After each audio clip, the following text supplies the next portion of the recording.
അസ്സലാമു അലൈക്കും. കണ്ണന്ത്ര മഹല്ല് ഹുദിയത്തുമായി ബന്ധപ്പെട്ട് കണ്ണന്ത്ര പള്ളി മൈതാനത്ത് ഏകദേശം 169 മൂരിയും പോത്തും ഏകദേശം 40 ടണ്ണോളം ഇറച്ചിയുടെ പ്രോസസ്സിംഗ് പരിപാടി കണ്ണന്ത്ര മഹല്ല് മൈതാനത്ത് നടന്നു.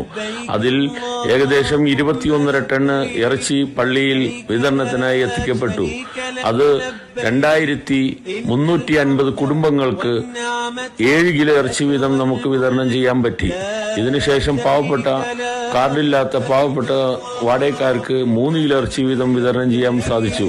ഇതിനുശേഷം 700ഓളം ഭായിമാർക്ക് 1.5 കിലോ ഇറച്ചി വീതം വിതരണം ചെയ്യാൻ സാധിച്ചു. അള്ളാഹുവിന്റെ അനുഗ്രഹത്താൽ കണ്ണന്ത്ര മഹല്ലിന്റെ ഇസ്സത്ത് കൂട്ടായ്മ നിലനിർത്തി തരട്ടെ. അസ്സലാമു അലൈക്കും. കണ്ണന്ത്ര പള്ളിക്ക് വേണ്ടി കണ്ണന്ത്ര മഹല്ല് കമ്മിറ്റി അംഗം ഹംസ പട്ടരുമടം. അസ്സലാമു അലൈക്കും വറഹ്മത്തുള്ളാഹി വബറകാതുഹു.